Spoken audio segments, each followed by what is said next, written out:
So a crazy night in sports will culminate with the Miami Heat falling in Game 3 to the Boston Celtics 101-91 at TD Garden in Boston. This means that the Celtics pull the series to within one game. They're now down 2-1, and they do have Game 4 in Boston, so that's certainly a good situation for them, because I wouldn't necessarily say that the refs would be on their side in Boston, but they're not on the Heat side. And I don't even want to make it sound like how some people are making it sound like David Stern coaches he's got the refs up to be on Miami's side, but that's just the way it is right now. You got LeBron James and Dwayne Wade, two of the biggest stars in the NBA, and really two of the LeBron, Wade, and Kobe. I mean, they're three of the biggest guys in the NBA right now, so they're going to get some of those calls, especially when they're in a home environment, and that's just kind of the natural reaction for a ref. When you go to Boston, Boston's going to get some calls that they did not get, because I can guarantee you LeBron James would not have 4 fouls like he did tonight if this game was in Miami. So certainly playing in Boston is huge for the Celtics, and they need to win Game 4 if they want to have any chance of winning the series. Unfortunately, though, they are going to have to win a game or two in Miami if they really want to win this series, because they had Game 2. If they had won Game 2 and it's 2-1 right now, all the pressure goes on to Miami, because you have the media. That's the way it is right now. Every time LeBron James and Dwayne Wade, in their mind, fail, it's blown out of proportion. It's going to be all over SportsCenter all day, and all the pressure goes off the Celtics and onto the Heat. That would have been a great situation for the Celtics to be in. Unfortunately, they could not do enough to pull out that win in Game 2. They do enough in Game 3. And it really shows a lot for me that the Celtics were not in this game, that they did not give up they did not give up at the end of the point where they say, we can let them within 4 or 5, we're going to win this game. They made a statement by holding it to a 10-point lead, getting it back to a 10-point lead, when a lot of times it was at an 8-point lead, because if you allow the Heat to get this to a 4 or 5-point game, even if they lose, it really puts in the Heat's mindset, we lost this game, we didn't play well early on, if you play another quarter of this game, we probably win. And that might happen regardless, but in the Celtics' mind, that's a big morale boost for them that they're able to keep it within 10, and the Miami Heat now are forced to take them a little more seriously. I think that Chris Bosh is going to have to come back either Game 4 or Game 5, because we continue to see these size disadvantages in the post. LeBron James, 6'8", 250, it's great, and he's a great defender, but taking him off the perimeter is hurting the Heat, and putting him down in the post, he's just not quite big enough to guard a guy like KG. And Chris Bosh, for even the reputation he has as being soft, he did a really good job in the Celtics series last year covering Kevin Garnett, so having him down there would be huge.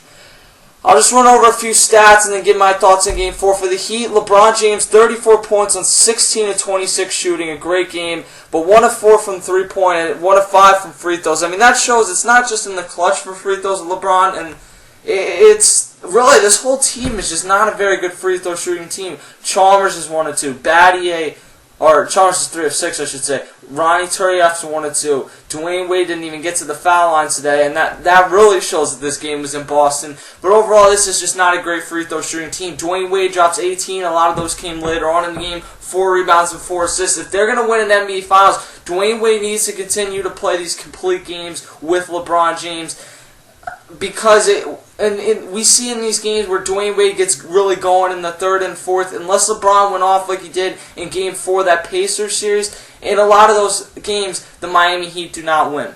Shane Battier, 0 points, that's a big loss, 0 of 6 from the field, 0 of 4 from downtown, 3 rebounds and 4 assists, but when you go a combined 0 of 10, that really does not help the team. And Battier, when he's been on, the Heat win games. I've really noticed that. Ronnie Turiaf, Macaroni Turiaf, whatever you want to call him, that's why I call him 1 of 1 from the field, 3 points. He really doesn't bring much on either side of the ball or either side of the court. Dwayne Wade, 9 of 20, 18 points.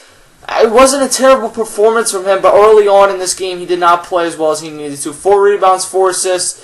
3 turnovers for him and both him and LeBron James, so they did not turn it over a ton for the amount of times that they have the ball in their hand. Mario Chalmers, 5 of 11, 14 points. You would hope next game that he has more of the game Dwayne Wade had, less shots obviously, but more like 18 points and 4 assists, and that Dwayne Wade's able to get to the point where he's got 25 points and he helps out LeBron James a little bit more. Mike Miller, 11 points. He had a few big threes in the fourth quarter to make this a close game.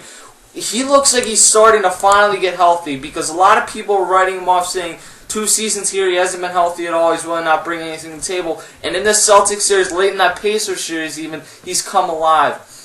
James Jones, 4 points. Udonis Haslem, 3 points. Joel Anthony, 4 points. That is it for the Miami Heat, who can score a combined 91 points and shoot 38 of 77 from the field. So they shot just under 50% in this game. Not a terrible shooting night, but ultimately they did not play good enough defense on the Celtics. Paul Pierce, 23 points, 7 of 21 shooting, but he got 23 points. That's not a great shooting percentage, obviously, but Paul Pierce has not scored a lot, especially in these last 2 series in the playoffs. So if he gets going, then the Celtics certainly are in the series. Brandon Bass, 1 of 3 for 4 points. Ray Allen at 10 points, 4 of 8 from the field, 2 of 5 from downtown. He still does not look healthy, because a healthy Ray Allen goes at least 3 of 5, probably 4 or 5 from downtown. Kevin Garnett, 24 points, 11 rebounds, 0 assists. What he needs to do, though, he's shooting a lot of jump shots, is drive a little bit more. We see that, especially in Boston, he can get LeBron James in foul trouble.